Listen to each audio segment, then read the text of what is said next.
Hello and welcome to a brand new playtest. We're going to try out some new mechanics for a new RPG, which will be launching, hopefully, touch wood, as part of Con+4. It is the Prize Fighter RPG. And so there is the Colosseum. It's full of crowd, packed full, the crowd's chanting and cheering. The rose petals fill the arena because, of course, they do. And they're all red. They must have, seriously, they must have, a trade deal with Amsterdam or something. Anyway. They're red because they're bathed in the blood of the fallen. Yeah. In the Colosseum, on the sand, at this moment in time, is one gigantic woman. She's like 7 foot tall. Her muscles, interesting name for the game. Let me switch to my main account. Says Raven. Okay. Her muscles kind of roll over almost like fat folds, you know. She has love handles of muscle. And oh, it's Fugue. Hello, Fugue. Fugue. And she is stood with 4 corpses around her, most of them in various states of dismemberment. And the Emperor is he has been stood up and he's just kind of sitting back down and fans himself because of what he's just witnessed from this particular gladiator. And then on the arena sand is a man in what do they call it? I'm sure it begins with T. Tunic. Roman toga. That's it. Man in a toga. He says, Titimama, the greatest of all gladiators, the most vicious and ferocious, wins again. And now, let's see who is worthy to fight her once more. And then the Colosseum doors open, and you are shoved forward. So, let's find out who your characters are. Let's do character gen. So, Titty Velma, yes, biggest titties. Yeah, okay. It was indeed the breast name I could come up with. Right, so just have to get that off my chest. This, in terms of, so what's basically happening here is Kim Franston is going to write a scenario for Prize Fighter. It won't be the one that we're going to run as part of this playtest because it hasn't been written yet. And we're going to decide whether we're going to use custom mechanics based on the computer game, or whether we're going to use something like the 5e OGL stuff. So we're gonna just sort of test out mechanics that I've created that closely mimic the computer game. We'll try them. We might try adjusting them down the road, just tweaking them a bit if we feel it's necessary, or we might go, okay, these don't work or these do work, etc., etc. So the stats that you have, as per the computer game, it is attack stat, which is how good you are at hitting things. It is a defend stat, which is how good you are at not being hit by things. You have attack speed, which is how quick your attacks are. And you have defend speed, which is how quickly you can defend, oddly enough. So those are your 4 main combat stats, but you then got 3 health-related ones. So you have health, stamina, and morale. And then you have mana for magic users, armor, and weapon damage. So those are all the stats. Mana, armor, and weapon damage. I'll put it in there. Here you go. Okay. Okay, so I think what we'll do, because doing this based more on the Con Plus version of Prize Fighter than the weekly stream one, so we've got tiers. And I'm going to start you off as tier 3. The reason being that is technically high enough to be a magic user if you want to be. In fact, arguably you could do it from tier 2, but then your attack stat would only be D4, which is pretty terrible. So you're going to be tier 3. In terms of background, Kim is going to write some as part of the scenario, and we haven't got all that stuff yet. So what I'd like is for you to choose some kind of involuntary background for being a gladiator, because the point of our little mini campaign here is going to be to earn your freedom, or in some way to achieve freedom.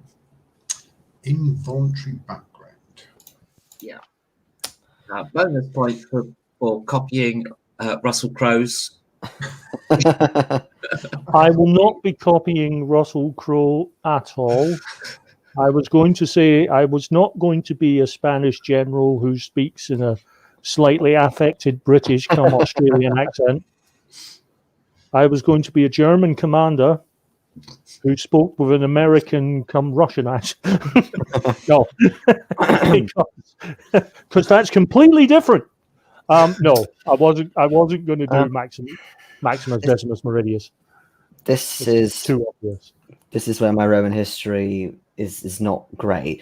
I know that the Romans attacked the Gauls a lot, but did they ever recruit any for gladiatorial purposes? Oh, yeah, absolutely, yeah. Okay, cool. Yeah, you could. The easiest background is like your people were raided by Roman soldiers, put into slavery, and then you were thrust into the arena. I think I considered some of the more vicious ones, weren't they? The Gauls. They were exotic because they had all the woad. All right, so who's up first? Let's go. I'll go with Ronnie because I've got you basically on the top of my initiative tracker. So, who are you, Ronnie? What is your background? A slave? I haven't come up with a name yet. That will come. I do. I'm going to put a name generator in the thing, but right at the moment, I would have to look at the source code. But I can do that. I found one here. I was thinking of going a Pict because that's entirely on brand for me, being Scottish. I could be one of the few that actually got captured by the Romans because, the Romans really didn't come up our way much. And when they did, we sent them packing. But I must have been one of those unfortunate sods that got caught. But I kind of like the idea of that. Okay. From the wilds of the nether regions, beyond the wall, in the far north of a remote Caledonia, of a remote island of vicious warriors, we have the Caledonian Pict. And the crowd goes, yeah, cut his head off. Titty mama, titty mama. So, you're a tier 3 gladiator. Do you want to be a magic user? No, and that's it's something I would be intrigued at, maybe at some later point if we ran the system again. But I when it comes to new systems, I always like to play a sort of bog standard character to get a feel for it, and then expand out as I play other games. Okay, so your attack stat is D10. Okay. Your defense stat is D8. Okay. Your attack speed is 7. Okay. And your defense speed is 3. Okay. Okay, now, what kind of weapon would you like? It doesn't have to be Roman, it can be fantasy. You know, it's if anything, I actually don't even have a net or Roman stuff in it, to be honest. We'll have to sort that out at some point. I'm torn between having some sort of sword, not a claymore because they're just big wieldy beasts. I'm kind of stuck between that and a spear, but I'll go with a sword. Okay, so your choice of two swords, basically, which is a sword, because it didn't have any other names at this point, so it'd be a gladius, really, but if it's a Roman one, or a sword if it's Celtic, or a long sword. You could absolutely do the claymore if you wanted. I will go. I think actually it's out of period though, but I don't mind. Yeah, the claymore was later.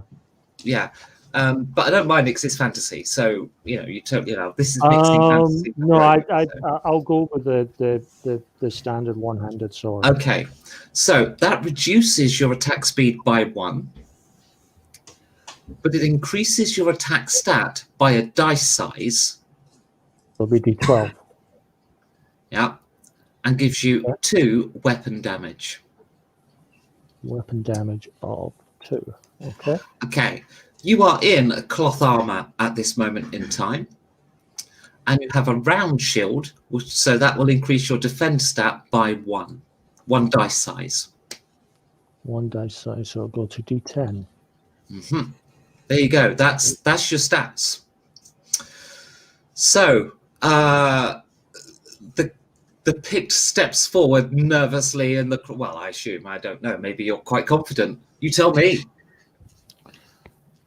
Of course I'm confident. I walk in, I stride in, feeding off the noise of the crowd, because let's be honest, their hatred of me boils my blood. And I just love it.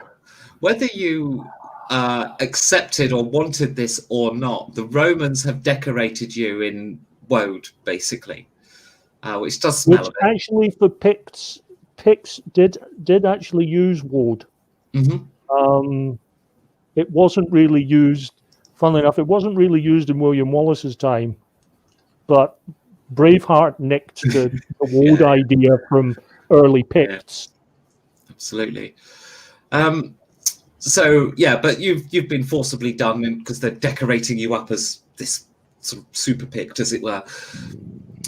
So you sort of step forward confidently across the arena sands, and as you do so, you actually step in a pool of blood from some gladiator that fell earlier in the day, and kind of sort of, because you're barefoot and you're just kind of there in rags with this sword and this round shield. It's kind of like this horrible sensation on your foot. It's still warm. And then, of course, the rose petals are starting to stick to the blood on your foot. It's all just kind of a bit horrible. Titimama turns to face the crowd nearest her, stretches her arms out, and the crowd erupts. And she kind of then sort of starts walking away. And joining the Pict will be, and I'll go to, who's next on my initiative list? Let's have a look. It's not on my screen. It's Phil. I wrote down next. So, Phil. Okay. I was thinking I'd go for a Roman. Oppius Ostinius Jorta. He has had a pretty hard life. He was he got into a lot of debt and then entered slavery to pay off his debt. But his master, who took him on as a slave, himself has got into a lot of debt and has sold his contract to the gladiators to pay off his debt. So he's here in a chain of misfortune. Okay, so you're going to be from Rome or somewhere else in Italy, because you could be Etruscan or Oscan. I was going to go for Rome, actually. Okay. He's going to be all right. Rome. So as per Ronnie, your stats start off attack stat D10, defense stat D8. D10, D8, yes. Attack speed 7, defense speed 3. Do you want to be a caster, a magic user? I don't think so, not right away, no. I think I'm going to... Okay. What weapon would you like? I'll go Gladius. Gladius. Okay, so regular sword. So just as per Ronnie, it's -1 to your attack speed, +1 dice size to your attack stat, and a weapon damage of 2. And damage 2. Okay, yeah. Yeah, you're also in cloth armor, so you have an armor of 1, and you'll have a round shield, so you get a defend stat of +1 dice size. Okay. All right. And who? So what was your character's plebnomina again? Opus Hostinius Jorta. So Hostinius would be your public name, because the first one is your private family name. Mm-hmm. So, oh God, what was it? Hostinius. Hostinius. God, I remember that. Right, hang on. Let me change it. Hostinius. And you're going to be the Pict, because they wouldn't dignify you with a name at this point. So, yes, Hostinius, then, how do you sort of enter the arena? Are you kind of confident? Are you a bit nervous? Because, like, you could die here. I am extremely nervous because I know what happens here. Okay. I know I'm not expected to live very long. Mm. And then Titimama kind of looks across at you, and you kind of just see the contempt on her face as she has to fight a slave, and she's not impressed at all. And she spits out on the sand, and as she does so, you can sort of see she has no teeth at all. Or if she does, they're black, because she's a fair distance away, and you just it's just like her mouth is empty, and then you're kind of wondering, actually, do you need the bathroom now? It's kind of this horrible sort of thought of, oh, can I even move freely? Maybe I should just wet myself and let myself move freely, or maybe I should hold it in. It would be embarrassing. I don't know. It's up to you, but you kind of feel like you need to go. I'll sort of start edging behind Ronnie's character a little bit. Okay, so yeah, you move up behind the Pict. All right, and then Jason, your character. Yeah. So let's find out who you are. So as before, D10, D8, 7, 3, attack stat, defense stat, attack speed, defense speed. D10, D8. 7 and 3. Yep. Okay. And oh, actually, I've just realised I need another thing on the initiative track. Whoa! Sorry, I just made a mistake. So, do you want to be a caster? Well, since the others aren't, then we might as well, since we're playtesting. Okay. However, I wouldn't mind a flail weapon as well. Okay, let's see what we can do. Let me just spin that around. Hang on. Ronnie, what's up? There we go. Right. Where's my rules gone? So, because you're a caster, your attack stat comes down 2 dice sizes. 2. Oh, God, Yeah. okay. And your defense stat comes down 1 dice size. Your attack speed goes up 1. Okay. It's actually bad. Okay. But you're now going to roll a couple of dice. So I want you to roll, please, a d6. 6. Okay, so you now get to roll twice on this table. So this is the attack spell table. You've got 2 attack spells. So roll again, but twice. Roll d6 twice. Yeah.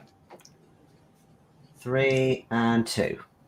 Okay, the spells you have are Lightning Bolt and Shockwave. Oh, perfect. Okay. Okay, you also have a defensive spell, so roll a dice. 4. You also have the Mage Armor spell. Oh, perfect. That makes up for Okay. Who's just stand behind Jason? Will be, let me see, tier 3 times 2 I'm is too 6, cool for actual 11. armor. Can you roll a d6, please? 6. Oh wow. Okay, so you've got 17 mana. A bucket ton. Now you said you wanted a flail. I don't really have a flail in my current list, so I shall. Or like a morning star or something. Yeah. Well, I mean, I've got a mace, but let's give. Oh, what's just happened to No, why are you so big?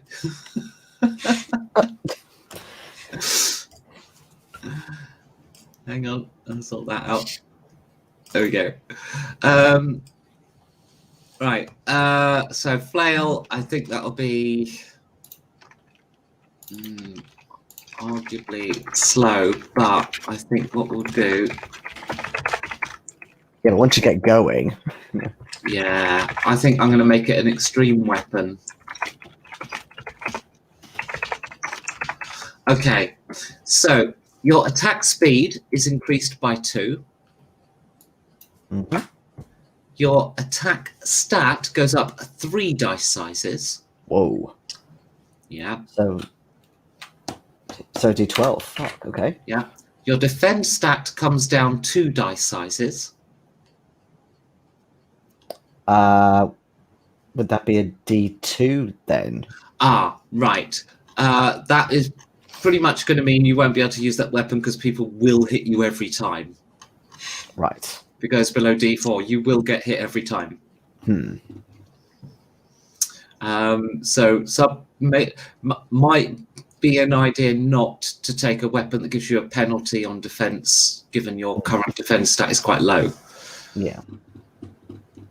I mean, the shield will give you 1 back, but I'm guessing that will still leave you below D4, will it?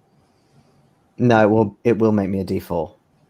Okay, well, there you go then. So if you take the flail, you'll have terrible defense, but your weapon damage is 3. Yep. You're in cloth armor, so armor of 1, and your round shield plus 1 dice size on defense stat, so back up to D4. Okay.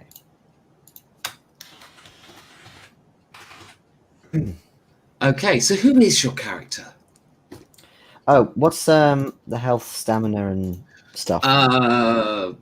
Good question. Really good question. Oh, that's all dice rolled for everyone. I haven't done it for everyone Okay, yet. okay, fine. So my character's name is Ateratus.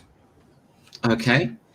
And because yay Elvite with like their history of Gaulish stuff, I'm a Helvetia.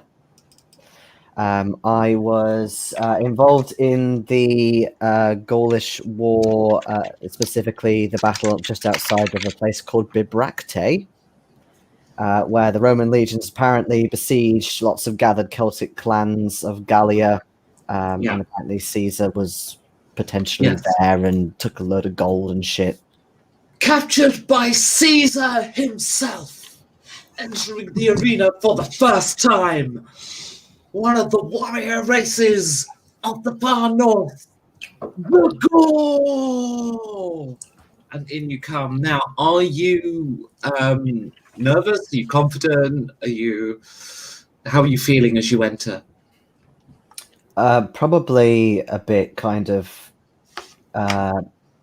mentally exhausted, like beaten. The fact that we've just been battling the Romans, for God knows how long, and now I have to prove myself in an arena for their entertainment. Okay. So, feeling like a little bit of a headache, and the sun's blaring down on you, and you're aiming for bits of shadow where the canvas, there's like at the very top of the Colosseum, there's like this frame all around it with these canvas sheets, but it doesn't give complete coverage. But you as you walk into the arena, you head automatically for the shade of one of these canvas sheets high above you, just to sort of give your head a bit of a rest from the headache that's been sort of hiding behind your eyes most of the morning. Okay, so you are quite right. There's a few more stats to generate. So it's going to be different for you, Jason. So let's deal with both Phil and Ronnie at the same time, because it'll be the same. Could you each roll a d6, please, and then add 13. That will become your health. 16. Bollocks. 14. Okay, and then do exactly the same for stamina and exactly the same for morale, actually. Adding 13 each time. 15. Yeah. Yeah, it's the tier 3 thing. And 14. Okay. Jason, you will also be rolling a d6, but you'll only be adding 8 for health and 8 for stamina.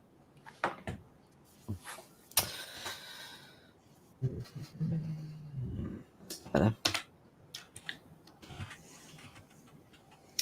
And then for morale, you'll be adding 13.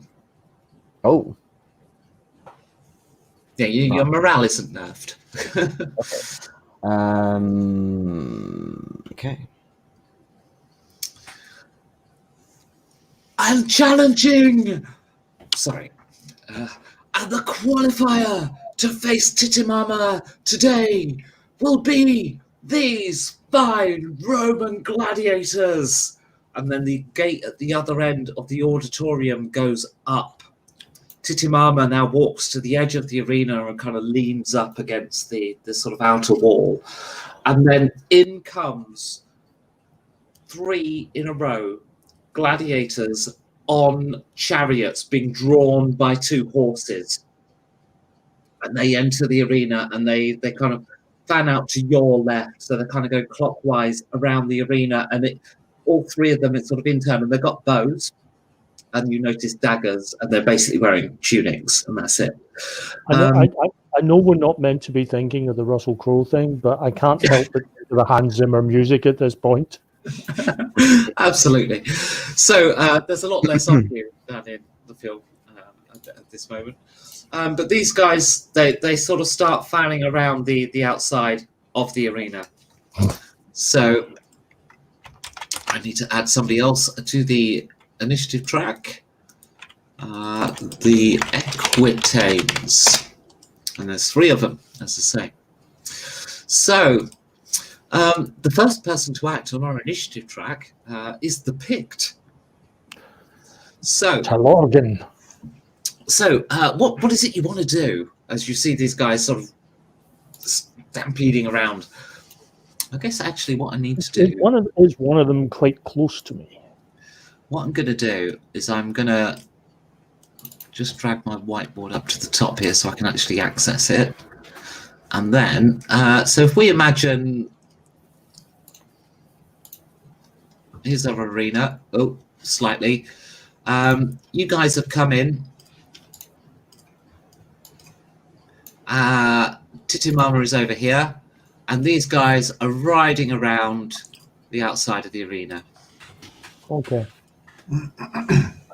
But yeah, you can move up and try to attack one if you want. But you know, this is a chariot moving. So. Yes, the nearest chariot. Yeah. So you kind of sprint to intercept it. Yeah. I am going. I'm going to move. I'm going to sort of move to where I know, near to where I know it's going to come round on its current arc. Okay. And I am going to turn his 4-legged friend into hopefully a 3-legged one. Okay, so you're actually going to attack the horse. Damn right. The best way to stop a chariot is to take the horsepower off. Mm-hmm. No, I'm just trying to organize my initiative tracker because I'm doing it in XSplit. It's really not designed for this at all. There we go. I should be able to drag things around now. What is your attack speed, please? My attack speed is 6. So you'll be moving up to 7 on the track. So, yeah, make your attack roll against the horse. And I shall roll the horse at defense. So this is your attack stat. I rolled an 11. It rolled 2. So you have hit. What is your weapon damage? My weapon damage is a 2. Okay. Do we get extras for excess? You know what? I should check that. I think I did put something like that in. Given the fact that there's a difference of 9 there. When making an attack, you do so against a single target. The defending gladiator may attempt to defend the attack by moving up the initiative by 3. Well, this is a horse, so it just whatever. If this would cause them to overtake the current action initiative track, then they may not defend. Okay. So bloody blah on initiative, resolving the attack. Each gladiator rolls their attack and defend dice, and difference is compared. The defender always loses 1 morale when being attacked. Okay, so that's on the horse; it loses a morale. Then, if the attack total is over the defender's value, a hit has been scored. Ties in favour of the defender. When a hit is scored, the difference in values is the strength of the hit. So absolutely, you've hit by 9. The attacker gains 1 morale up to their maximum. So those health, stamina, morale, and mana values are your maximums. You need to keep track of your current from this point on. The strength of the hit Hold on. is... Just so I'm clear on this. It was D6 plus 13 for morale. I rolled a 5, so that would give me an 18 for morale. Does that mean I go up to 19, which is the maximum? So or is 18 my maximum? Your maximum is 18. Right. So it's not going anywhere just now. Okay. It's not going anywhere, but just in terms of when I tell you to add or lose a morale, it's always within your of morale. So yes, okay. The strength of the hit is added, so it's that 9 difference plus 2, and that gets taken off the horse's stamina. You also do against its health, but at this point it's kind of irrelevant because that horse dies. Well, it collapses, actually, isn't so much die. It's not actually dead, it's wounded. But it collapses, which, of course, brings the whole chariot around in an arc, and then the chariot tumbles over, and that equitane is flung out of the chariot and bashes his head against the outer wall. The crowd go, boo! Fuck you Roman bastards! I'm going to do something that, although I am Scottish, I'm going to do something very French. I'm going to go over to the equitane at the wall and deliver the very French coup de grace. Okay, and just that's a different attack, which will go. Very much on your next action. At the moment, we're going to move over to Hostinius. So, as the Pict darts off towards, to intercept this chariot, you're kind of left now facing these other chariots, and the next one has kind of turned in more towards the middle of the arena, and it looks like it's coming at you, Hostinius. What do you do? Okay. I want to sort of crouch a bit behind my shield, and as the horse comes, whichever hand the guy's holding the reins with, I want to duck the opposite side and sort of try and slash up as he passes. He's actually not holding reins; he's holding a bow, so he's actually it's a two-handed weapon. So he's just balancing. I do want to sort of crouch in front of the horse, and if I can move before he shoots, I want to dive the opposite side so he has to sort of. Okay, so you're being purely defensive. Yeah. Okay, no, that's good. So we're going to move you 3 up the initiative. Actually, no, what I'll do is I'll move you to there for the moment, and then we'll describe that when we get to it. So, meanwhile, so as that's going on, Ateratos, the Gaul. Ateratus. Yes. Okay, yeah. What are the chariots made of? They're made of wood, mostly wooden nails, although with some iron. Would it be iron? I think it would be. Yeah. Okay. Bronze, maybe. Bronze age, isn't it? Is it only bronze, or did they? Because Gladius is iron, isn't it? So I think they had iron. So yeah, there'll be some iron nails in a few places, but a lot of the chariot is actually just held together by joinery, as opposed to actual nails. That kind of answers that question then, as to what I use. I'm going to attempt to maneuver a bit closer, but preferably I want to try and start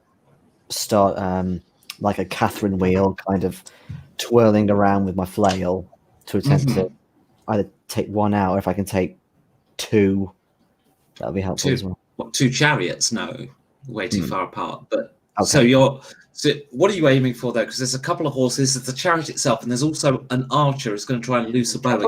Probably the wheel. Mostly. Okay, so you're going to try and get your flail caught in the wheel of the chariot, are you? Well, to break it, basically. Yeah, I mean, you will be de-weaponed, but that could work. Okay. It's a hell of a gamble. What is your attack speed, please? Attack speed is 10. Okay. Boom, boom, boom. Let me move that down. And then we're going to move you to there. Okay. So, yeah, can you make your attack roll, please? Wow, first time I've used a D12 since forever. That is a 6.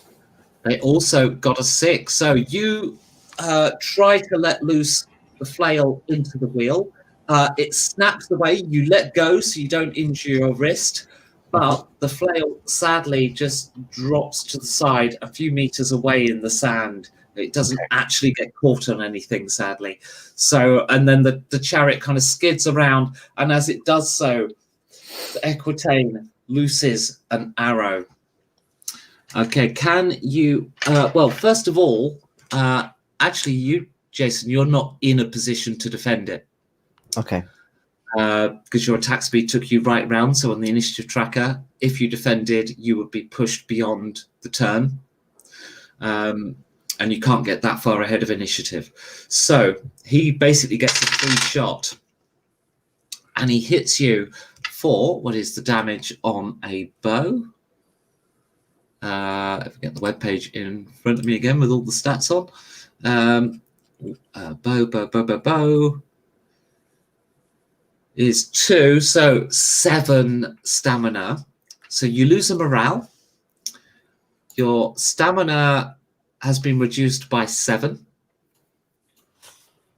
And your health has also taken a hit. Let me just read up on how that works. So the strength of the hit plus 1 is divided by the armor value. So you've also lost 7 health. With the armor value taken away? Yeah. Well, no, it's not taken away. It's divided by. Yeah. Yeah. So yeah, you've been struck by an arrow quite hard. Now, stamina you can get back simply by resting, although because you haven't got armor, there's not a lot of point, frankly. So yeah, next up then the other Equitane, the one that Hostinius dodged. So Hostinius, you do get, of course, to dodge. So what is your defense speed, please? 10. Defense speed, sorry, 3. 3. 1, 2, 3. So, and of course the Equitanes are attacking, so I'll move them up to there. God, there we go. So you get to roll your defense dice against this arrow that comes flying in. Okay. I got a 4. So did they. So as the arrow comes whistling in, you blat it away with the shield, or actually no, you were ducking down behind it already, weren't you? So maybe you just tuck yourself in, and the arrow thunks against the wooden shield. And yeah, you survived that one. So now the turn moves on until we get to Hostinius. Phil, it is your go. Okay, so as he's done that, as he's fired, I want to duck beneath the horse as it goes past me to his other side, and then I want to slash up with the gladius. Ah, so you're basically trying to essentially get run over. Stand in front of me, yeah, and then duck out the way at the last minute, and then. Oh, okay. So you're going to try and slash him as he goes. Oh, I see. Yeah. Right. Okay. He. Let me see. 1, 2, 3. So I do need to separate these on the initiative track, don't I? Equitane. I'm just going to label them 1 and 2 because let's just assume 0 is dead pretty much because he is. not a lot of point doing 1, 2, and 3. This is not the easiest thing to work with. So he's going to move. Oh no, it's this one. Does it matter? I shouldn't have done that. Oh, how do I select it? God damn it! No. There we go. Right, so he moves up to 3.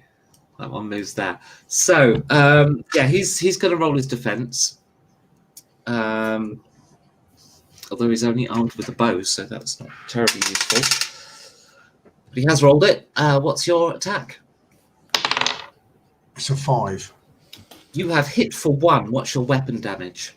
2. Okay, so that is 3 wounds on him.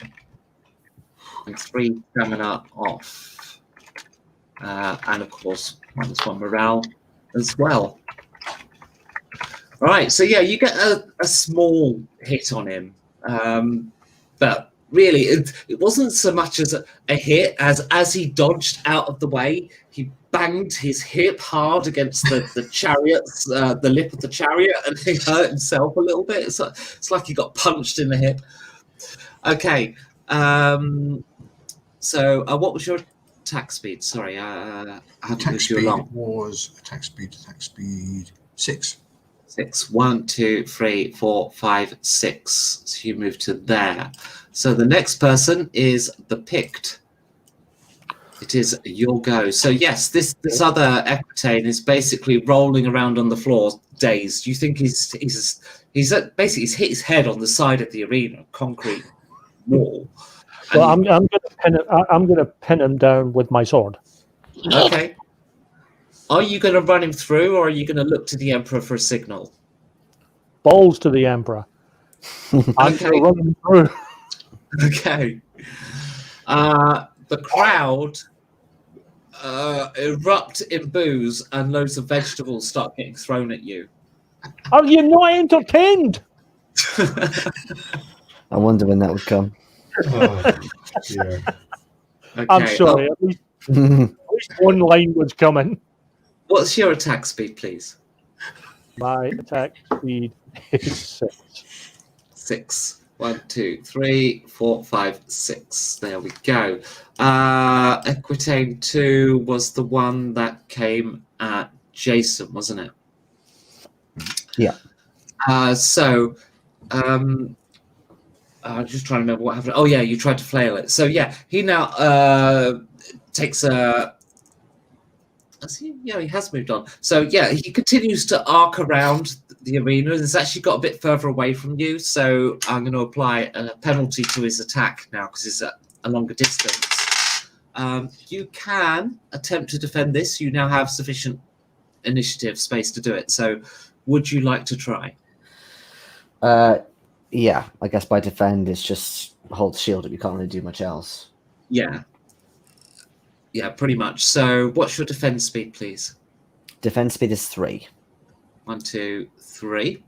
Okay. Roll your defense dice, please. 3. He sadly rolled a 6. So what was his weapon? +2. So he's done 5 stamina and 5 health and 1 morale to you. Shit.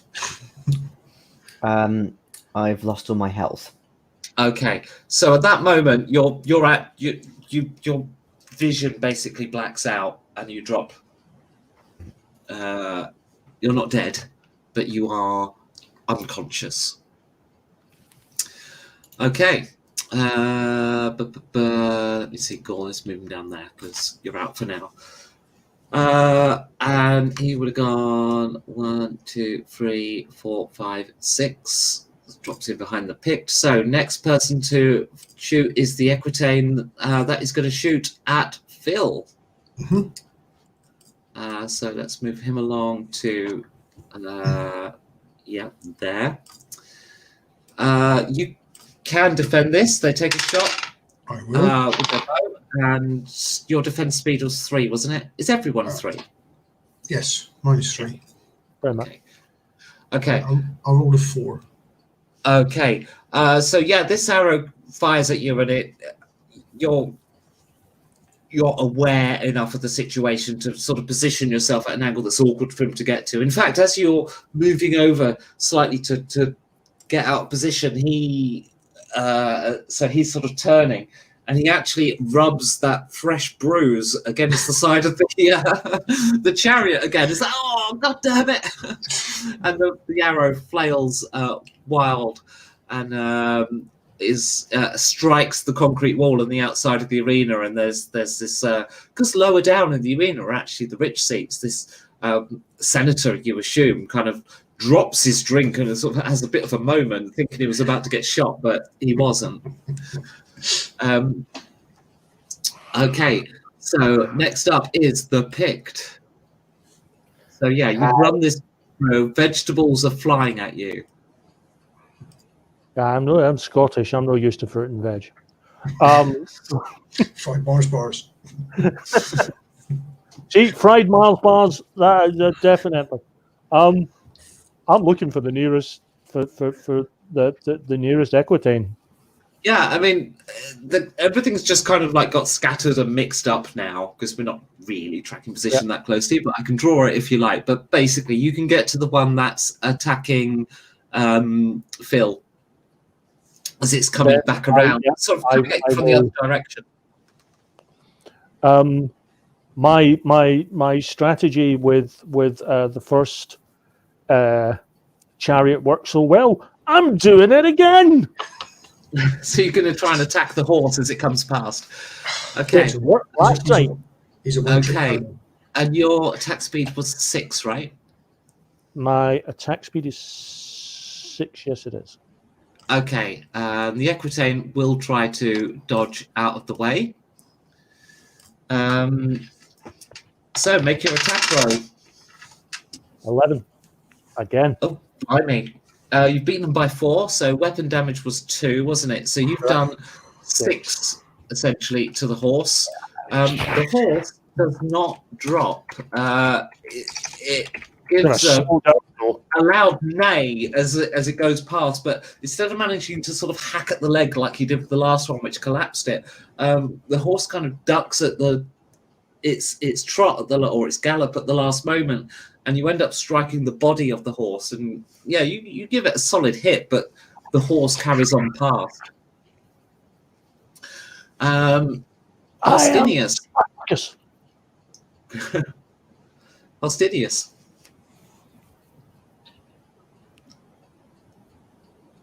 Oh, sorry. Yeah, that's you, Phil. Yeah, I forgot that. So is Ronnie's character a little bit in front of me? Yeah, so basically there's this guy went past and you exchanged arrows and stuff. He's then ridden on and then arced around to attack Ronnie. Meanwhile, the other one has just put down this very confident Gaulish character. I think you were confident, weren't you? Who was confident? Oh no, that was the Pict. Oh yeah, Jason, you were having the headache, weren't you? Yeah. Yes. So the quiet Gaul has just dropped a little bit away in the arena, and then that particular Equitane has just brought his chariot to a stop, and it's just sort of trying to turn it around. Oh, okay. Is that distance I can cover fairly quickly? Yeah, absolutely. Is there any chance that I can run over and jump onto the chariot and knife him as I go? Okay, if your attack succeeds, then I'll give it you. So he's going to defend. So he's... I'm trying to remember which Equitane is which. I think it's that one. I think it was 2, yeah. Yeah. Okay, so make your attack roll. That is a 6. You got 4. So you have succeeded. Your weapon damage was 2, wasn't it? All right, so you've wounded him. And he's already wounded. Basically, jump onto the platform chariot, say, and knife him into the side. Okay. If he's knocked down, then we possibly both ride off on the chariot fighting. He's actually still upright. The horses do move. So you ended up on the chariot, sort of stood, and you've kind of knifed him with the sword. And he's trying to hit you now with the bow, but it's not his go. Your attack speed was 6. 1, 2, 3, 4, 5, 6. So you're there. Move the turn up. So yeah, so the next cut back to the Equitane that's attacking Ronnie. Ronnie just failed to attack. It's going to shoot its bow at the Pict. You can defend, so I assume you will. Otherwise, it's an auto hit. You are muted. Yeah, I realised I was muted. Dead body nearby. Get what? Sorry. Dead body nearby. Not too far away. Yeah, okay. There's an Equitane, isn't there? So yeah. Yeah, use him as a shield. Okay, you are holding a shield. Yeah, certainly. You pick up this Equitane to duck behind him. It's already had his face cleaved in. Make your defense roll, please. Oh, sorry, wrong die. 9. Okay, you very much defend against it. He rolled a 1. So I stand up. That's what I call body armor. Okay, 1, 2, 3, 4, 5, 6 goes to there. All right, so now the one that is fighting with Phil. Yes. So yeah, he's going to try and clobber you on with the bow. So it's kind of an improvised weapon thing going on. Okay. Do you want to defend? I will defend, yes. Okay, 1, What's 2, the advantage 3. of not defending? It'll be an auto hit. Why wouldn't I defend then? Depends if you want to keep yourself higher in initiative. Oh, got you. Okay. Yeah. So right at the moment, you're the next person to act, but by defending, you actually move to here on initiative. Okay, I won't defend. You won't defend. Okay. So right, he strikes you for 4 damage. That's off stamina and health. Stamina and health. Okay. Mm-hmm. Okay. 1, 2, 3, 4, 5, 6. Okay. So yeah, he basically clobbers you with the bow, and now it's your go.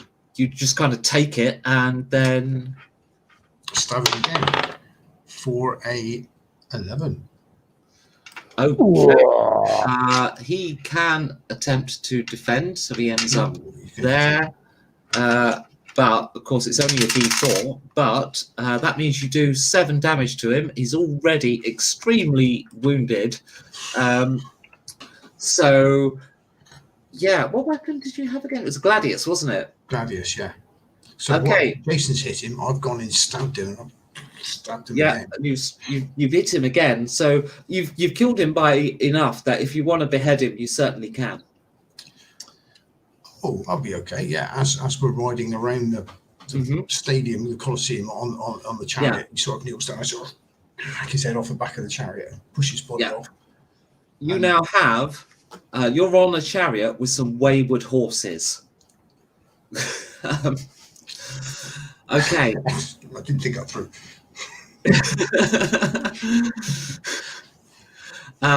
Ronnie, there's basically that was Equitane 2, wasn't it? Equitane 2 has gone. Yeah, it's your go. And this Equitane, I can't remember where he was. So he's now bearing down on you. Right. That guy, the Equitane he just beheaded. Where's the body? Let's go throw the head at him. Yeah. Well, fair enough, because I mean, it's completely out of control anyway. But we'll say that at that moment, that other chariot was coming by, and sort of Phil has sort of gone off, but the head has rolled off. Yeah. Grab it. I'm throwing it at the guy as much as a distraction as anything else. I'm like, oh, Pete! You're throwing it at the last remaining one. So we're throwing his friend at him. So you know what? Because it's his friend, I'll. What's your normal attack die?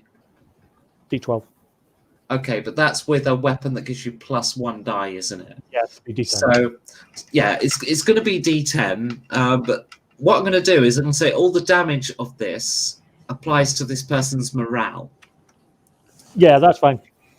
That's fine. Um, It's more a distraction than actual damage to him.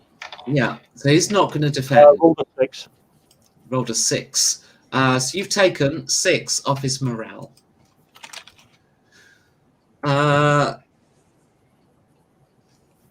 Gaining 1 morale for yourself. So next up is hang on, 1. Ooh. Damn it! 1, 2, 3, 4, 5, 6. Yeah, this head sort of bounces off of the guy's chest and sort of drops to the floor. Next up, it's Phil. You're going on a chariot. I'll try, if I get any sort of control, I'll try and steer it towards the other chariot. Could you make a morale? Well, roll a d20. If it's under your morale, I'll say you've succeeded in controlling this chariot. Okay, my morale is 14, Mm-hmm. and that's a 6. Yeah, you're familiar with how to ride these. So basically, you don't need to give input. You just tug the reins. Otherwise, they'll just stay within the arena and sort of charge, and you just pull for a direction or pull them both to stop. And do the whole pachum thing to make them go faster. So as long as you keep your balance, you're fine. So where is it you want to head? You're going to head ram him? At the other chariot. Yeah, so direct ram. Yeah. Okay. Well, let's just see if you are so out of breath that you basically miss. So let's do a roll under your stamina. Okay, stamina's 11, which is a 5. 5, 6. So you've succeeded by 6, yeah? So he's going to try and dodge the chariot. Rolled 8. What was your roll, sorry? 6, did you say? 5. 5. Yeah, so he's dodged that one. Okay. He's experienced enough that he's just able to steer his chariot away. Next to act, though, is Ronnie. So you've tossed this head at him. Then there was this moment where Phil tried to, or Hostinius tried to ram him, but missed. And now it's you. I'm just going for the guy this time. Okay. I'm not going for the horse, I'm going for the guy. So you're basically running into the path of the chariots. Well, not directly in front, but Yeah. sufficiently to take a swing at him. Okay. He's going to try to defend. So make your attack roll, please. 6. Okay, you rolled 3. Your weapon, so you've you strike him pretty hard. He definitely felt that.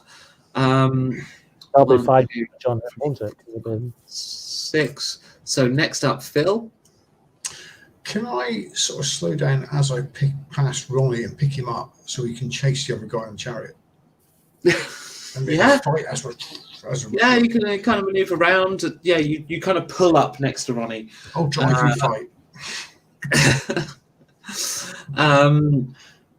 I'm just going to move you on your normal attack speed for that. But yeah, essentially you'll be able to position back around. Meanwhile, this guy's going to shoot, and he's actually going to shoot at the guy who threw his friend's head at him. So I'm going to put the shield up at the... Sorry? Are you putting the shield up? Shield up. Okay. In that case, roll your defense. Rolled an 8. You have successfully defended, but only just. You have to move your shield at the last moment, and the arrow just strikes the edge of the shield, and it was kind of like right there and coming towards your face. So I sort of look at the guy straight in the eye and say, I did your mother after I gelded your father. Come on! Okay.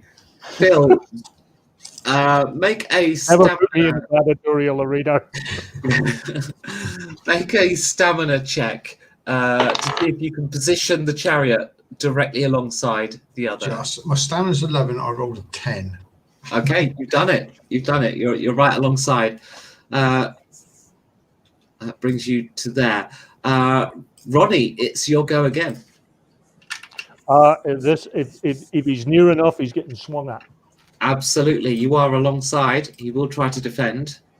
I rolled a 9. Okay, you've killed him. So it's the last moment of the fight. Do you want to narrate your victory?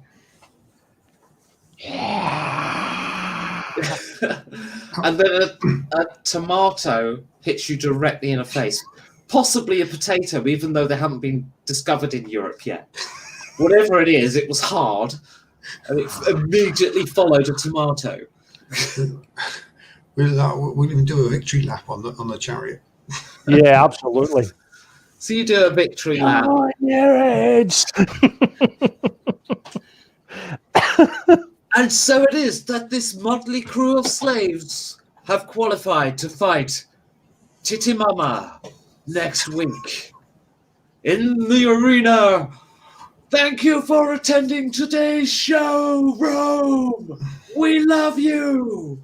And we will see you next week as Titimama kills these three, including the insolent Pict. Red rum. Red rum. And then people start fanning out the Colosseum, and you can see the Caesar kind of gets up. He kind of looks at you and shakes his head, and then directly at the Pict, he goes to leave first, and then everybody else starts filing out. And Titimama kind of, she's just as well looking at Talorgan the Pict, just, I am gonna fuck you up so hard. Another woman to say that to me. I'm going to defile your corpse. Aye, I'm not the first woman to say that to me either. The last one was my mother. With a cat.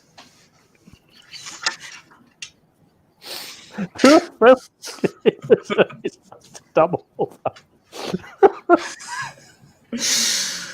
And she heads out the arena, dragging behind her this gigantic halberd she's picked up from somewhere. It's kind of like a hammer halberd type thing, you know.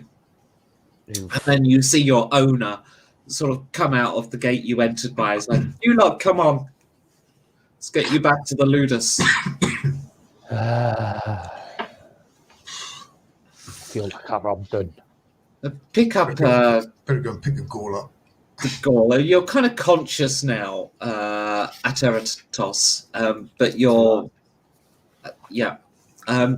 but yeah, you definitely, that headache has gotten worse. Sorry you went down near the start of that. It's okay. Okay, so yeah, and you're reshackled, loaded into the back of a cage wagon, and taken out. It's about an hour's ride back to your Ludus, the other side of Rome, just on the outskirts. It doesn't look like a particularly affluent Ludus. And it's actually the first time you've been here, because you literally were just traded to this guy. And so the slave wagon pulls up, you get out, and you see this big, really muscular looking guy, shaved head, a little bit older, maybe 35, 40 than, the other gladiators that you can sort of see around. And there's gladiators trading at this moment in time. But this guy is just kind of appraising you as you arrive. And he's dressed as a gladiator. And as you get out of the wagon, and he just kind of looks across the three at you and sort of sneers. And as he does so, you can see he's missing two of his teeth. I did that to him last week. Fresh food for the lions. Well, let's see what you can do. And we'll pick up after a short break. Okay. Rightio.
Ah, and I'm back.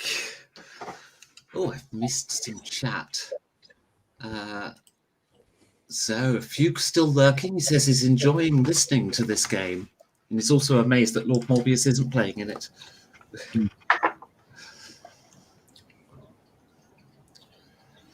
So, I realise one small issue in the game is that because it's based on a game that is entirely about the arena, there isn't all of the other sort of skill things.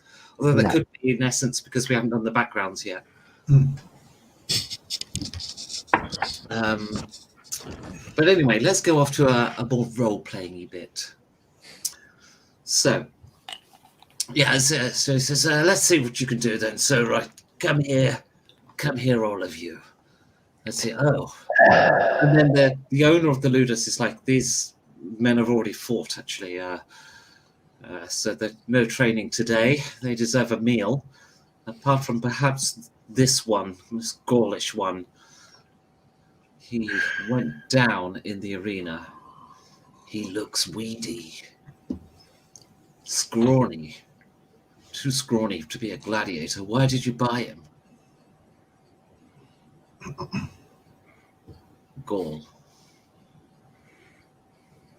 What is your name, Gaul? Ateratos. Yes, I think I'll just call you Gaul. You see a bit of lightning sparks from anger in my fingers. That's why. The owner says, pointing to the sparks. Didn't do it in the arena, though. You're going to have to try and fire him up somehow. Shocking. Yes, well... the other two, the Roman, Hostinius and the other one, he says, go get yourself a meal. As for you, I think it's time you proved that you're worth what I paid for you. Go stand over there. And then the owner sort of takes his trainer, as it were, to one side. And they seem to be talking about different gladiators. And after some discussion, they agree to send, or they agree on a gladiator that is going to be basically sent to be used as fodder. Fodder for me. And out comes this gladiator he's got a broken arm and it's in a sling. And the owner, he goes, Gaul, if this man can best you, put you down in any way, I'm just going to kill you now. And this guy with the broken arm, with his arm in a sling, he comes up to you. Is like, oh, hang on, let's. I should give these guys names, but I haven't got a name generator in front of me. Roman. I have put one in the chat. Oh, you did, didn't you? Well, I've got one here now.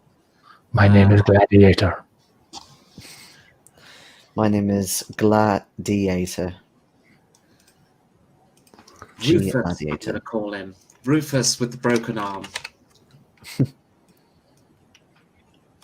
Okay, so Rufus sort of steps forward and he looks sort of petrified, but he gets past a quarterstaff and he's like, I have one hand.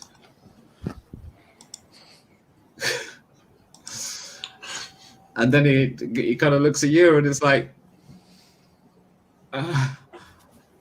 what do you do? I basically try and keep as far away from him as possible, given the reach of the quarterstaff, and attempt to cast a lightning bolt on him. Okay, so what's your attack speed? It is 10. Oh yes, that's was it, wasn't it? Boom, boom, boom.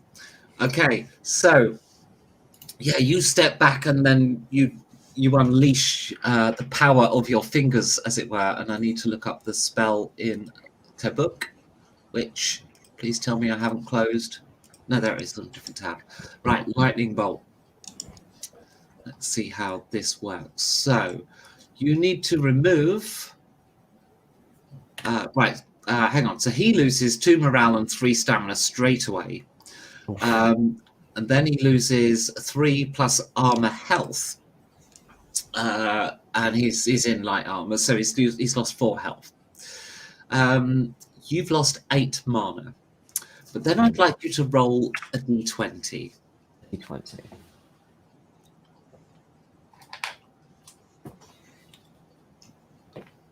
$15. 15. Okay. It does, luckily. Plus 1. Okay. Yeah. So, right, you unleash on him then, and this sort of stream of lightning goes from your fingers to this guy, and he collapses in a heap on the floor. You gain 1 morale if you were down. No, I at this point I turn to Hostinius and now, why didn't he do that in the Colosseum? No idea, but what is the standard that we're actually? What standard do we actually have here? I mean, this is a very, very underwhelming rota of gladiators that we have here. I'm deeply shamed. I think it might be worthwhile sticking pretty close to him next time if you can do that without anyone getting close. If we can just defend him from arrows and stuff. Not such a bad. It may it might help a lot with I was about to say big titty mama. It might help. You'll never see it coming. Well, if we can distract her, and then perhaps the goal can hit her from a distance. Oh, I Mama, incidentally, was not wearing armor. No. She was all muscle. Woman after my own heart. But it's. I think that's a sensible strategy that we might attempt. Obviously, I once I'm in the Colosseum, I will have to get into character again. They do like the sort of barbaric pict. It's all very upsetting. But it's expected of one, so I have to go out there and do the whole thing. What are you, a thespian? You're classically trained. What can I say? I just love the idea. I just love the idea that he's the wild picked in the Colosseum, but he's quite well read and educated when he's out of it. Mild mannered. I just love that notion. It's all an act for the Colosseum. That's why he goes big and large. Okay. Overnight then, because you've had a meal, Ronnie and Phil, your stamina recovers and you gain 1 health back. Good. Stamina recovers.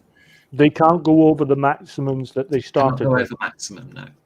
Right. So I don't get any back because I didn't lose any. Okay. Listen, your stamina recovers, but you don't gain any health back because you were not given a meal, quite cruelly. And then What would be my health now, though? Because no wonder he's all weedy if he's not getting fed. Not getting fed. I was taken to minors. Yeah, it would be zero. Arrows and shit. Okay. It would be 0. That's fine. You're only unconscious when you're taken to it, and then wake up when it is convenient. It's basically for the duration of the fight. So yeah, the next morning you wake up and you basically a small morsel of bread is handed out to each of you by one of the other gladiators. who introduces themselves as random name generator is closed again. Dan. That's a long name for a gladiator. Random name generator is closed again. Surely, Genius, surely. There's not many on I this. mean, I know Roman names can be long, but Jesus. I am Antius and Levius Antius. Welcome to the Ludus, but you are How long have you been a guest here, Antius? long enough to be given porridge in the morning. Porridge. Yes, Porridge. I'm afraid for you, it's a few scraps of bread until you earn your place. I look Feel forward like to the day when I protein in can have this. porridge That's what we did again. that yesterday.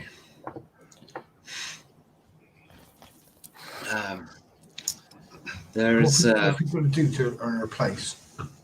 well, you'll have to beat one of us. I see. You should be recovered enough by the end of the week. So, and then the week after, we're going to be training in going to be in the Colosseum, and then the week after that, the owner, who's, I ought to come up with a name, but I'm not going to this week because I won't remember it. I'll do it next week when it's more pertinent. Then the owner has a commission to provide gladiators for the Caesar's Palace, a private exhibition. From what I understand of what went down in the Colosseum yesterday, the picked here is going to be, well, in close proximity to a man that absolutely hates him and has absolute power. Should be interesting. I look forward to it. I hope you live through the Colosseum. I don't know about that. I think you had a date with someone at the Colosseum, judging by the important comment. So you'll be fighting Titimama next time out. But before you get that far, you got to fight us. And after what happened to Rufus yesterday, don't expect us to go easy. My first wife courted me in a very similar fashion. We were very happily married. I didn't understand anything you just said. That's okay. It's okay. He's Scottish. Well, you're in Rome now, and I think you'll find that you are just a Pict. Aye. For today. Enjoy the bread. I wiped my ass with it earlier. And he walks out. I thought it tasted different. Slightly nutty. Chocolate bread? You aren't completely sure. chocolate. Would you like to check? Do you want to roll under your health? A D20. Yeah, in goal we call it a pan au chocolat. D20. No, not a chance. And the rest of you, because especially you, Jason, because you're starving. My health is 0. So Oh, of course, yes, you can't. I rolled a 7, so I'm under. You're under. Okay. Those of you who succeeded gain 1 health. You've had a meal. Those of you who failed, I'm afraid your bread was a bit shitty.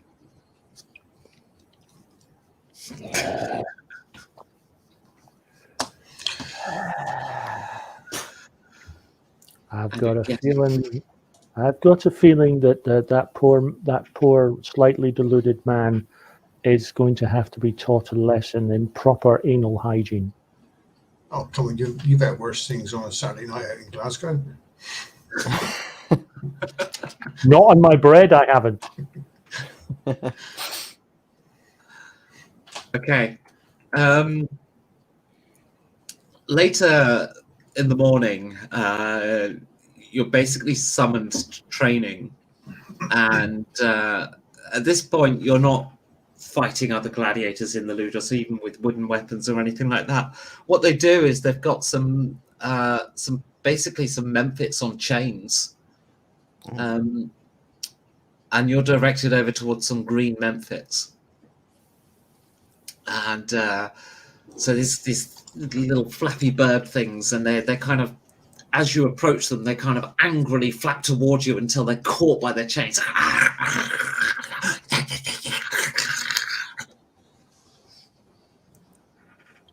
Thanks, Birdie. And ATS comes up to you as his puts his arm over your shoulder, actually, over the pig's shoulder. He says, "You're gonna love these. They spit in your face. Your kind of people." And he wanders off. Thanks, Birdie.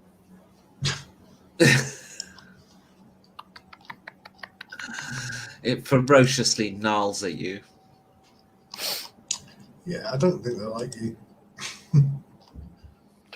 I've never had. I really haven't had that much success with animals. Even my pet dog ran away.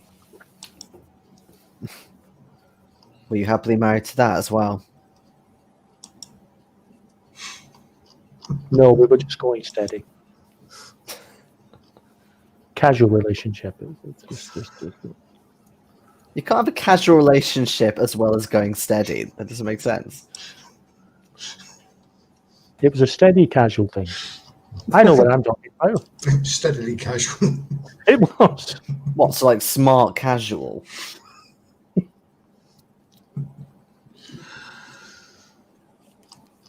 Well then, shouts HS from the side. So we got what weapons have we got? Nothing. No, nothing. Oh, look over at the goal. Well, I was going to say, do I need a wand to cast shit with? I don't, do I? Okay. Well, they're chained up, so I do a sparky and hopefully conduct the shit out of all the chains. Oh God! Lose another 8 mana and roll a d20, please.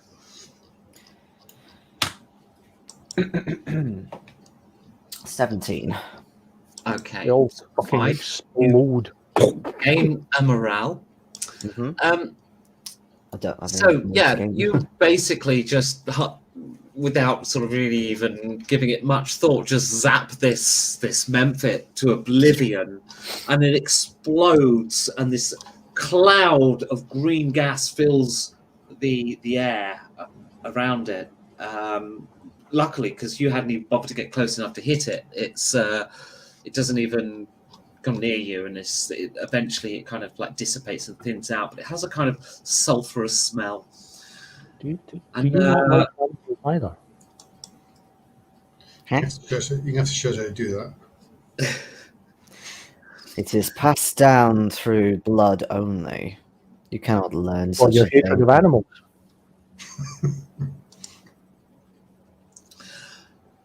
And then H just kind of storms to him. What the fuck do you think you're doing? Do you know how much that cost? That's 100 denarii. That's more than you. Consider me its replacement. Fine.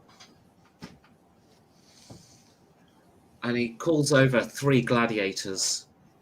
Chain him to the post. Saw that coming. And I think we'll pick it up next week Okay. with the ball chained to a post and being used for practice by all the other gladiators. In fact, what we'll do is we'll say if you do go unconscious and everything else, they beat you to a pulp because basically, whilst you weren't explained to, apparently what you are meant to do is use the live Memphit as a kind of dodge practice. Oh, yeah, because it's not like the instructions were written on the wall in Latin or anything. yeah, but they're making you or giving you a hard time. So you get used for that until you fall unconscious. But what I will do is, because of the extra training you've had and the fact you killed a few things now, I'm going to give you Ateratus.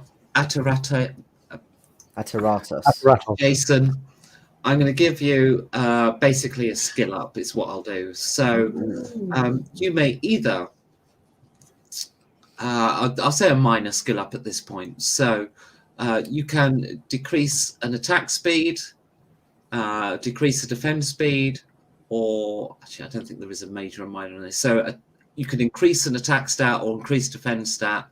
You can boost mana, or actually I think no, I think it's fine. You can increase mana, stamina, or health by 1, or morale. Mm-hmm. Given how crappy my attack speed is and how that was blatantly why I fell in the main thing, let's decrease the attack speed. Okay, so you bring that down to 9.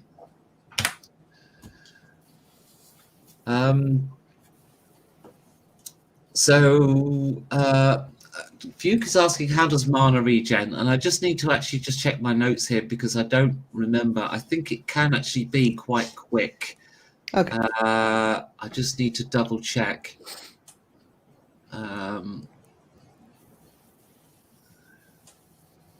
There is a thing for resting, because you can rest to get stamina back, but until you got armor, it's kind of a pointless thing. So with attack speed and defense speed, then, do you kind of want to be in the middle? Yeah, you want it as low as possible. Just slow as possible, okay. Really? I wasn't sure if being too low would therefore make you slower. No. It's how many moves along the initiative track do you move when you take that action? So the less you move, the more more goes you get. Right. Okay. Yeah. Okay. Well, that answers one question I was going to ask, was how the fuck did initiative work? Because I must admit, for large portions of that combat, with regards to the initiative track, I was completely going, what? Where? What?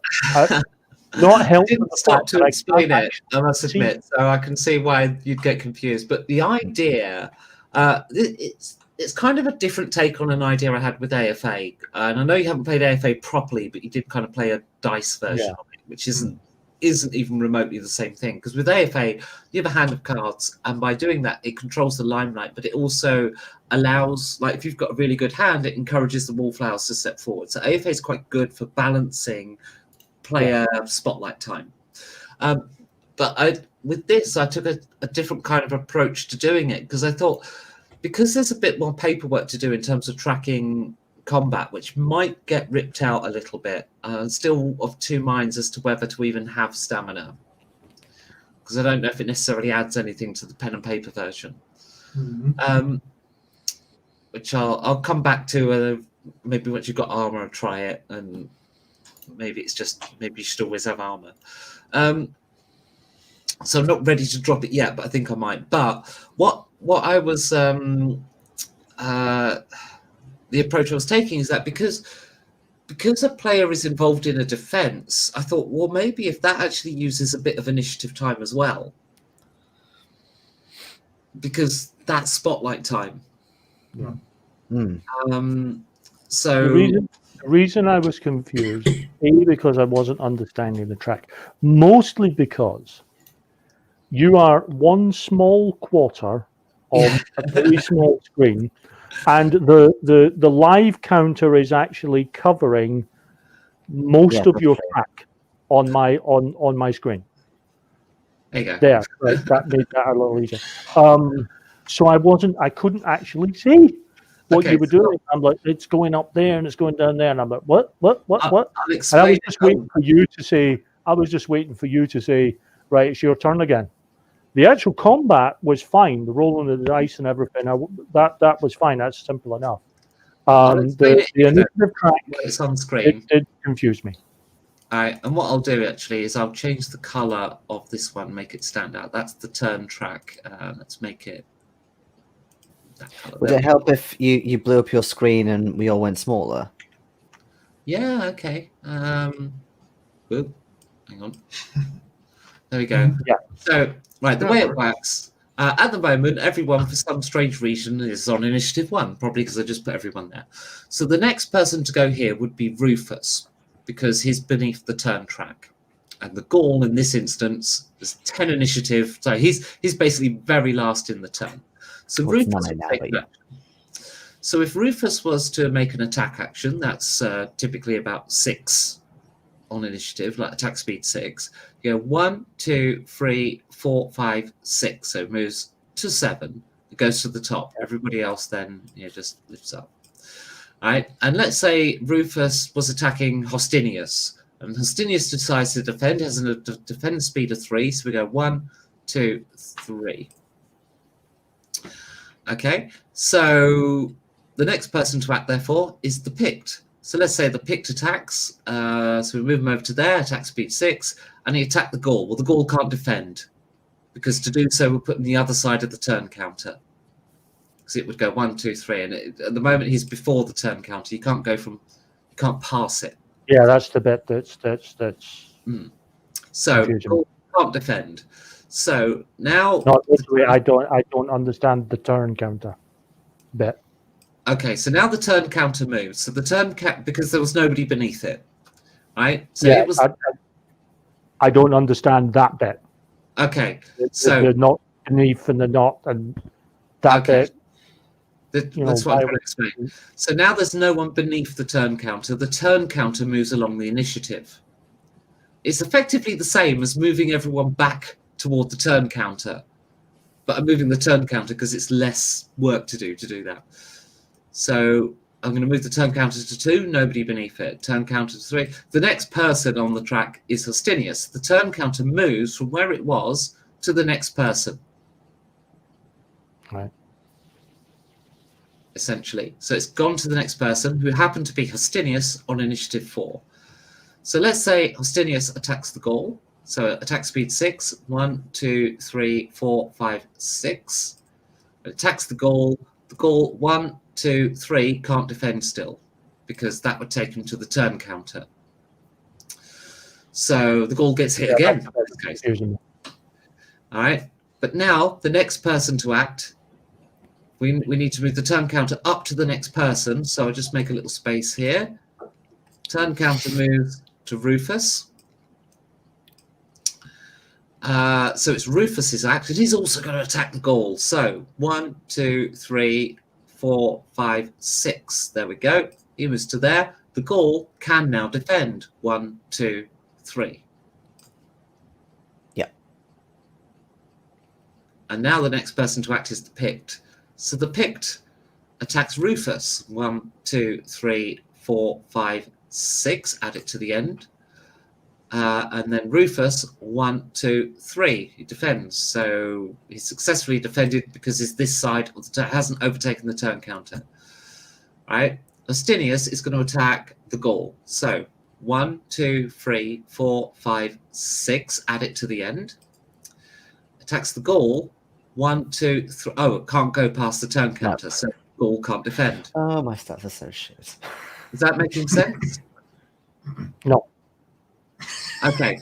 So No. the Gaul to defend. Everything, the moving and everything else is fine. It's the actual turn counter that's screwing me. Okay. So at the start of this action, who was, I don't know, I'll just grab someone. So, okay, here's our initiative. Turn counter moves up to the next person to act. So, in this case, the next person is Hostinius. All clear so far. Hostinius is after the turn counter. They're both on 7. The turn is before Hostinius. Does that make sense? I can see what you're saying. I can see what's there. It still looks convoluted to me. Well, I'll explain it a different way, and then because I need to find the right wording for this when it's written down. Can you can see the green turn icon, right, Ronnie? Yeah. Yeah. Okay, so I'm just going to move everyone here. Right, so in this situation, the next person to act is the picked. Make sense? It's anyone who's underneath. Why is the turn? Yeah. Why is the turn counter where it is? Okay. Well, I've just put things there, so there is no explanation of how it went from where it just was to this. I'm just setting up a new thing here to explain it. So if this was how it looked at the moment, the next person to act would be the picked. Right. So the picked moves on, attack speed 6, boom, boom, boom. Right. That bit I get. Okay. Yeah. Then Rufus acts. So Rufus moves on 6. 1, 2, 3, 4, 5, 6. Same as the picked, but it goes underneath because the picked was already there. I get all of that. The turn thing that fucks. Now I'm going to do something completely different with the turn counter, but hopefully it'll make sense. So what I'm going to do is because instead of moving the turn counter, I'm going to move everyone else. All right, so I'm going to move them all back. Yeah, okay. I'm going to shuffle them back to get to the turn counter. So he's going to go back 6. He's going to go back 6. Gaul's going to go back 6. 1, 2, 3, 4, 5, 6. And so is Hostinius. Boom, boom, boom, boom, boom. There we go. So now it's at the top. So then the picked acts, pick goes to 6. Then Rufus acts, he goes to 6. All right, so now everyone's acted. I'm going to move them all back to the turn counter. So we're going to go back 5 here because the Gauls. So 1, 2, 3, 4, sorry, 4. 1, 2, 3, 4. 1, 2, 3, 4. 1, 2, 3, 4. All makes sense. So then the Gaul laps goes up to there. Oh, sorry, to there. Then Hostinius acts. Boom, boom, boom. Now I need to move everyone left one to get back to start the initiative. So boom, boom. Is that making sense? I find that harder in the first way. Yeah. Same. I actually find that easier to run than the other one. Okay, that's exactly what's happening, except I'm moving the turn counter because it's easier to move the turn counter than to move everyone. So if the it will. I will get it, but it's probably going to take a run up for me. Okay. That made more sense than the first way to me. Okay. Yeah, that's exactly what's happening. I'm just doing a less paperwork version of it. I can see how it made more sense because you're just moving the players and the players are going through initiative. There's no extra variant, but for me personally, the first way made more sense in terms of like attack speed and defense speed and how that reflected and why therefore you can't act, for example, and stuff. So yeah. Was Ronnie's question primarily why was there someone the wrong side of the turn? Yeah, that as well. That Okay. also. So going back to the way I actually move the turn counter, in this situation, the next person to act is the Gaul because he is after the turn counter. So all I'm going to do is I'm going to make space to move the turn counter over. Boom. Does that make sense? Yes. Yeah. So what I've effectively done here, although I'm not going to renumber them because it takes ages in XSplit, but I've made 6 into 1. 7 is actually 2. 8 is actually 3, and so on until 5, which is actually now 10. Mm-hmm. Does that make sense? I get the wrap round. Okay. It's the turn thing was throwing me because I'm like, why can't he go forward? Why can't he move? Why can't he go over there? Let's say the Gaul does something that takes 9 speed to do. So he goes, right? Now, what you can't do is overtake turn. That's the single thing you can't do. You can't go beyond turn. Yeah. Because then you are too far ahead in time. You've run out of actions. So if Rufus was to attack the Gaul in this situation, so Rufus goes up 6. 1, 2, 3, 4, 5, 6.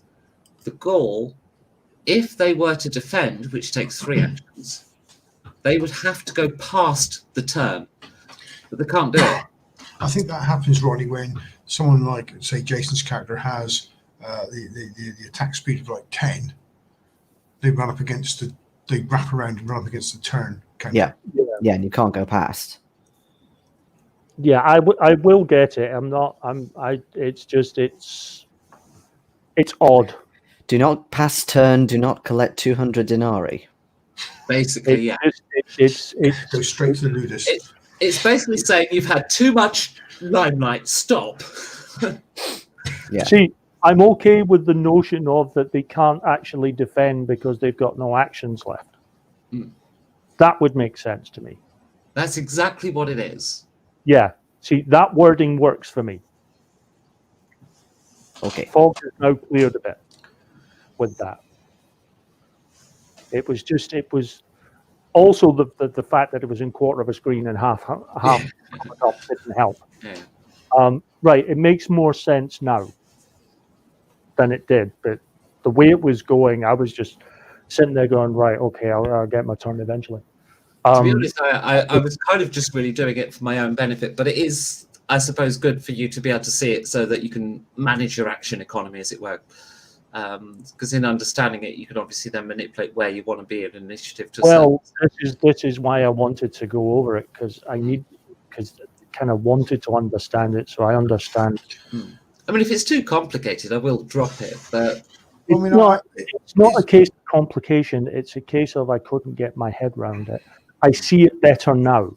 I wonder if it makes more sense written down than how I'm possibly. Well, I think it was. I thought it has diagrams.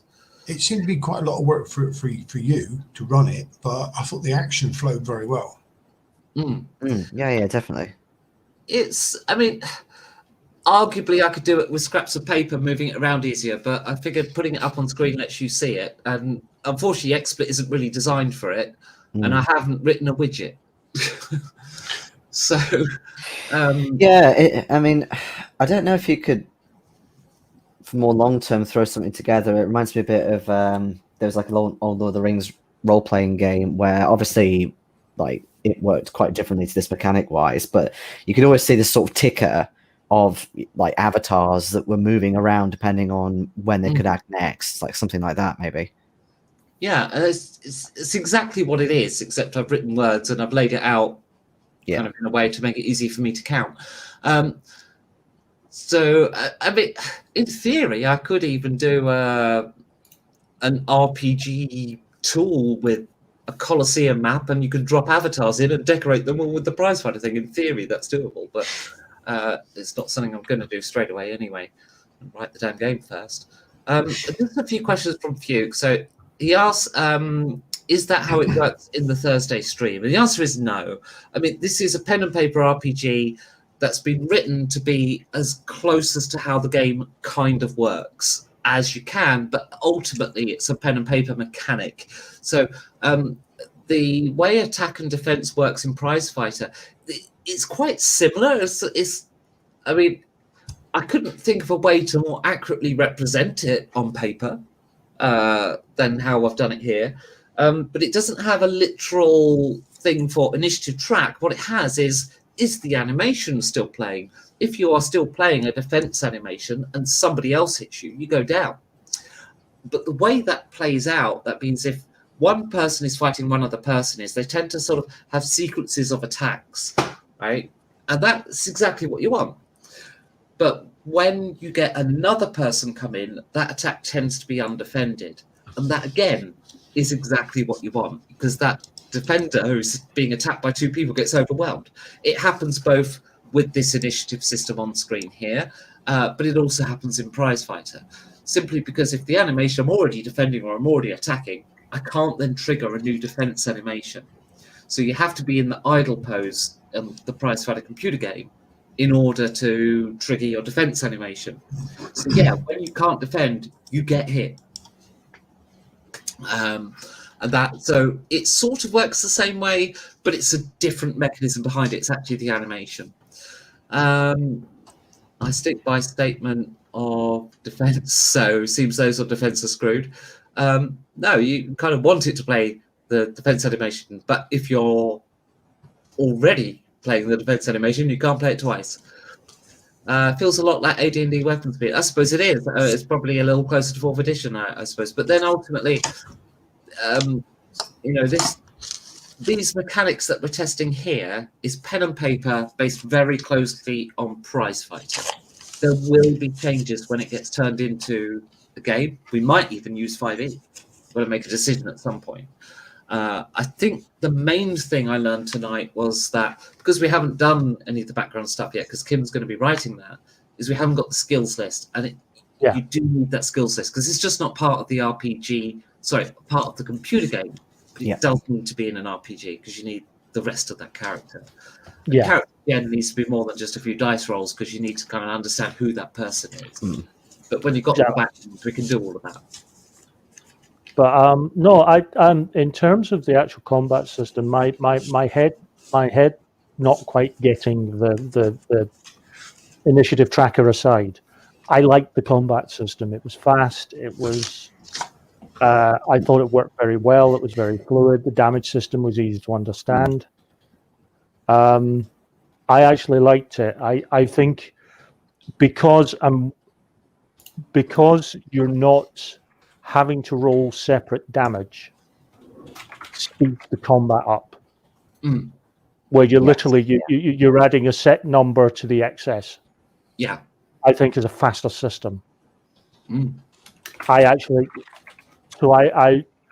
would prefer that. I mean, the fastest combat system I've ever seen is Cult, 1st edition, and that's on par with it. Cool. So I like that. That's positive. Fugue saying, in this pen and paper game, being on the defense seems bad. Well, you don't have to defend. You can opt to take the hit. And when you've got lots of armor, that might be what you want to do. Well, it worked for me. Yep. If you're willing to take the hit. But of course, there's only so many times you can take the hit. And like some creatures will hit harder because don't forget it's fantasy, so there's monsters as well. But I like the single dice roll. I think that's a good way of doing it. It reminds me of True 20 a little, which is good. Or the opposed roll, which is fine. There is a bit of randomness with that, but randomness is going to happen with any opposed roll anyway. And I think it felt more visceral. So I actually liked the sort of the basics of that combat system. I would prefer that for a game of this kind to 5e. Because ultimately 5e is perfectly fine. It's roll. If you hit, you roll your damage, you take it off health and all the rest of it, which is fine. A lot of systems do that.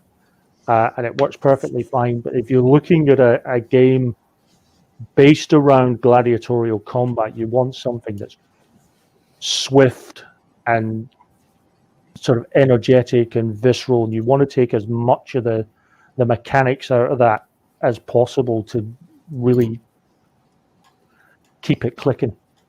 I think morale possibly needs to get dropped. Okay. I like the idea of morale. I like the idea of it. I dislike the way it plays out in this because I would possibly keep it and maybe not have it as high. I was just wondering that actually, like if we brought it right down into the 3s and 4s, because I mean the numbers you've got now make a lot more sense in a prize fighter computer game sense where you've got 10, 20 people in the arena. Yeah. But you can't do that in pen and paper. It would take too long. So having a lower score for morale, I think everything else worked fine. I think you only need one health damage track rather than two. Health and stamina. I'd only think stamina is good as a stat. If it was being used for something other than attacking. Mm. Actually, I completely forgot. You're supposed to take stamina off when you attack and do things. Everything. You do. Oh, right. Yeah, that makes sense. I just forgot about it. That you get exhausted. You can rest as well. Yeah, and that's the key thing. You should be able to rest. We weren't using the stamina because I forgot it existed. Well, in that case, I don't have a problem with the 2 tracks, but you only need one of them for damage. Mm. And the other one just for exhaustion. That's not a problem. That those two separate tracks work fine as individual. What I think we'll do. How much stamina have you all got? Just to understand the numbers you're at now. Mine's 15. Mine's 17. Mine's 2. 2. Oh no. What's your max? Sorry. I think my max was 10. Okay. Oh, 10. Oh, that's annoying. I think, but I got rid of it. I didn't realize we had to keep track of max. Yeah. Health, morale, stamina, and mana. You need to keep track of the max.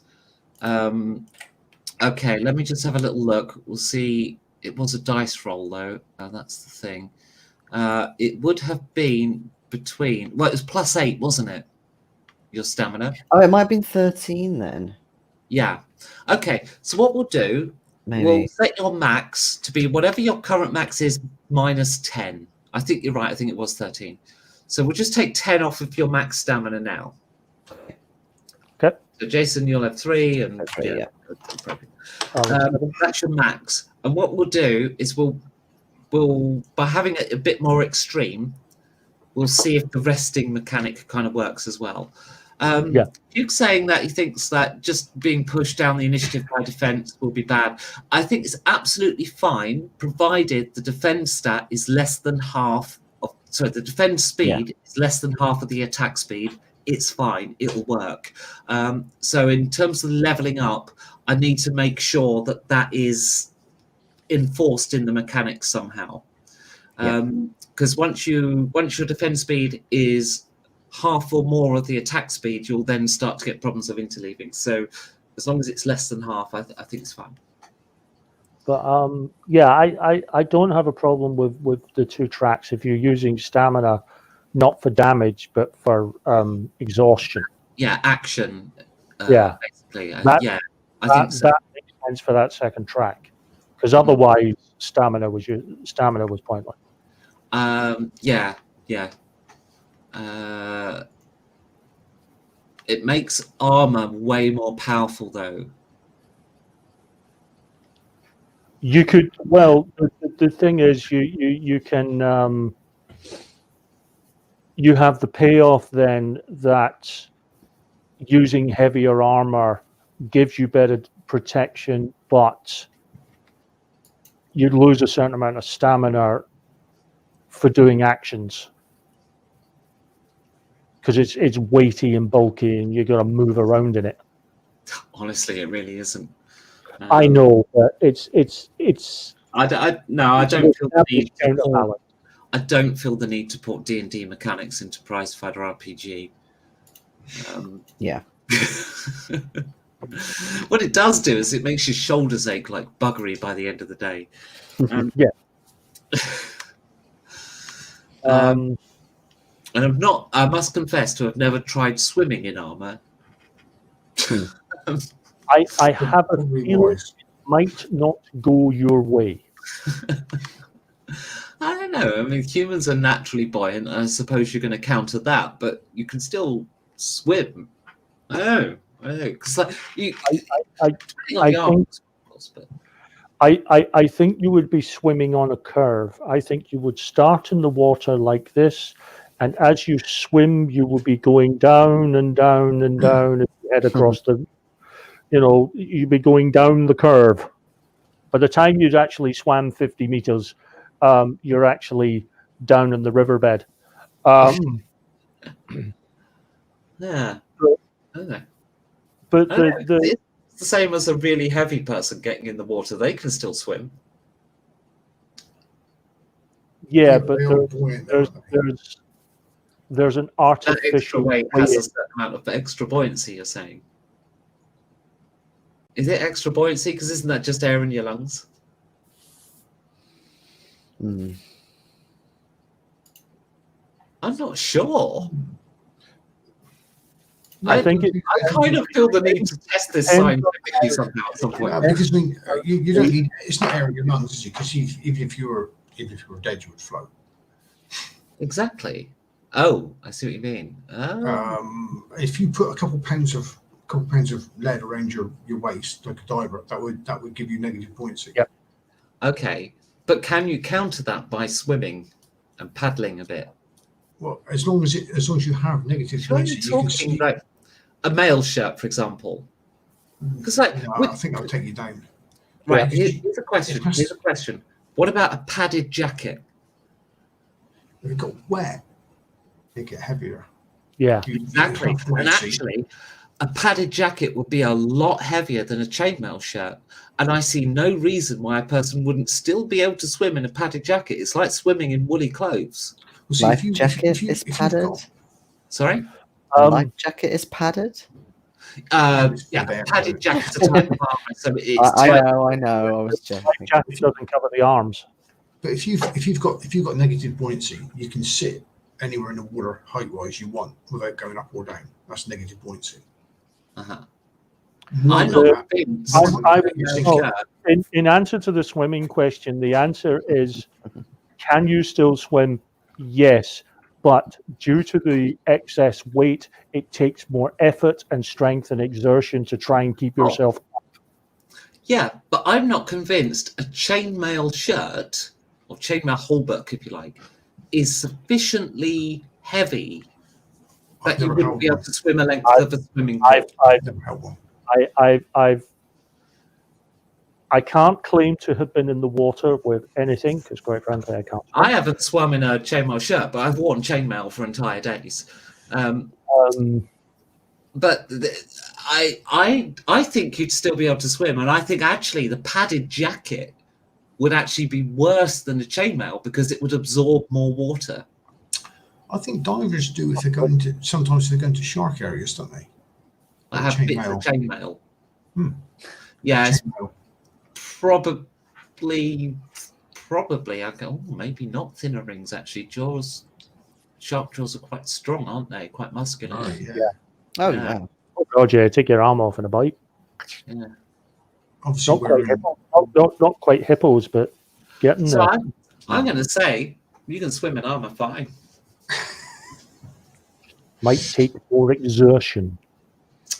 To the best of yeah, but I don't think it's on the scale people think it is. Like in the sense that it's noticeable within the time frame of a combat encounter, say. No. But I mean, frankly, I've done combat encounters without armor, where at the end of it, I thought I was going to die because I couldn't breathe hard enough. There is also the factor of how salty the water is. Oh, it's no good for the long-term cosmetic appearance and metal integrity of your chainmail. That is for sure. No, I was thinking more of how float you stay. Other than the initiative track, which I'm kind of getting now. I thought that system works really well. It was good. I mean, one of the questions I had before I asked is, were we all going to be from the same ludus? And that's quite a nice angle to it coming into it now. I think if you're gonna have that background to it. Yeah, absolutely. Because at least in terms of this adventure, the story I want to tell is you're trying to get freedom. And I don't just want to tell it in the Colosseum. So I want to do a little bit of Lucy Lawless. Why not? Lucy Lawless. Series called Spartacus years ago, which I would. It's not on Netflix. I'd have loved to have rewatched it to get some inspiration. Frankly, it was on Netflix. Was it? It was. Yeah. Didn't come up for me. And before that, of course, she was Xena, warrior princess. Absolutely, but I She have to say, Battlestar as well, wasn't she? in the most important question of all, though, I have to say my answer is Gabrielle. I assume you understand the question. Who was it? It's Xena or Gabrielle. That's the question. I never really watched Xena, but I know never what the question is. I have friends who did watch it. I watched it. Oh, it's awesome. I tell you, I'm sure it's a wonderful show, and I've seen clips of it. The thing that put me off was Channel 5 was buying all of these kind of shows of that ilk. Mm. And the problem was, one of the things they bought was Hercules. Kevin Sorbo. Yeah. And this was before Kevin Sorbo went, right wing nut. But even then, I found it cheesy and over the top and stupid, and I was just sitting there I going, didn't like Hercules in the same way that I enjoyed Xena and Gabrielle, but the thing is, by the time I'd seen episodes, I'd started watching Buffy, and Buffy was on a whole different level.